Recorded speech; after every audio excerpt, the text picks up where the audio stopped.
السلام عليكم داود يا الكلانتي وعن وناكسن ملك سكستون ولا جنقاطن بوحان إذن هاي broadcasting corporation EBC gaar ahaan lanta Soomaaliga xarunta Sababa daawadayaal haatan waxa uu barnaamij gaar ah oo aan ku soo qaadanayno arday dhan 7 xubnood oo ka qalin jabiyay St Paul Hospital Millennium College oo iyagu ah kuwan hata garabkayga fadhiya haatan waxaan jeclahay inaan su'aasheeda koobaad weydiiyo Dr. Maxamed Yuusuf oo isagu garabkayga fadhiya Dr. su'aasheeda koobaad aan ku weydiinayo ayaa waxay tahay deegaankanu wuxuu u baahan yahay cudud dhalinyaro oo ay aqoontooda aad u sareyso isla markaasna xirfad aqooneed leh marka maadaama tiin dhalintii uu deegaanku sugayay baranayayna medical doctorate dhan 6 sano maxay tahay qorshihiinu ama faa'iidada aad doonaysaan in aad kula laabataan deegaankiina iyo bulshadiina bismillaahir rahmaanir rahiim aad baad u mahadsantahay Cabdirasaaq وسؤال في عن حدي أنا نقول فكرة ده سؤال هذا ويديسي عن كده مركو لو حنجعل الله أنا نمهد نقول إلهي سبحانه وتعالى ونقص مي أنا ما أنت أنا نقول مدير ولحسنا هوسبيتال كان كحرة سنين سنت باولس ميلينيوم ميديكال كوليدج ولفري ترسجا تاريخ إثيوبيا لابد يكون ميلينيوم كا marka waxaan hadaan u soo laabto su'aashaad weydiisay waxaan anagu deegaankayagii yani muddadaas aan meesha ku xareysnaa deegaanka ayaan wax u baranaynay waxaan wax u baranaynay inaan dadka iyaga caawino inaan dadka iyaga wax u qabano maadaama oo sidaan wada ogsoonahay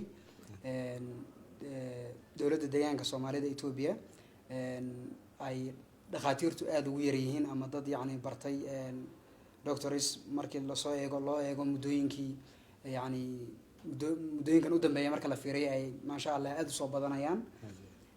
aad baan ugu faraxsanahay yani in aan heerka maanta soo gaarno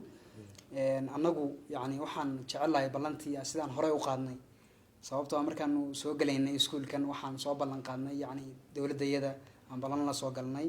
naftayadana aan la soo galnay inaan dadka iyaga wax u qaban doono mas'uuliyadana la saaray inaan ka soo bixi doono alxamdulillah maanta way noo dhamaatay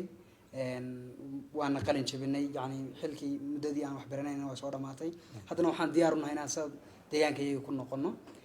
deegaankayagii aan anagoo maanta dhaqaatiir dib ugu noqono aan diyaar u nahay meesha dawladdu nagu qorto yani meeshii baahi caafimaad ay ka jirto hospitaalkan lagu qoro inaan tagno inaan dadkayagii wax la qaybsano dadkayagii aan caawino aqoontii aan intaas oo dhan soo baranaynay inaan ku anfacno oo yani aan taas ay naga go'antay iyadu taas waa mid aan soo jeedin lahaa aad baad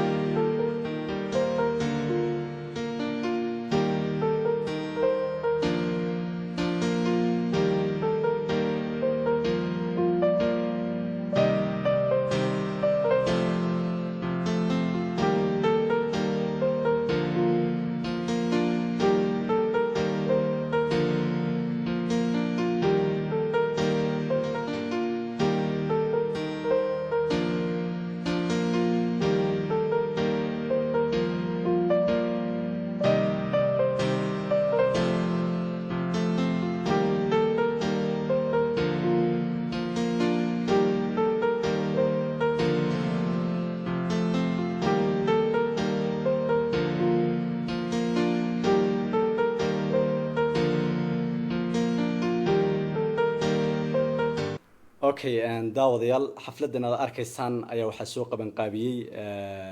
muwaadin u dhashay dawladda deegaanka Soomaalida Itoobiya isla markaasna magaciisa la yiraahdo Cabdiwali Gabson ama loo yaqaano iskoolkan aad u wada taqaanaan Gabson ninka iskala ah iyadoo hadda xaruntan aan ku sugannahay aad ka quruxda badan ay tahay Radisson Blue Hotel ee xarunta dalka Addis Ababa daawadayaal wali waxaanu ku guda jirnaa waraysigii doctoradan ka qalin jabiyay St Paul Hospital Millennium Medical College aan ku soo socday wali waraysiga haddana waxaan jeclahay su'aashii aan isla markii hore weydiiyay Dr. Maxamed Yuusuf bal inuu isagana fikradiisa uu ka dhiibto Dr. Cabdiraxmaan Daahir oo isagana garabkayga fadhiya okay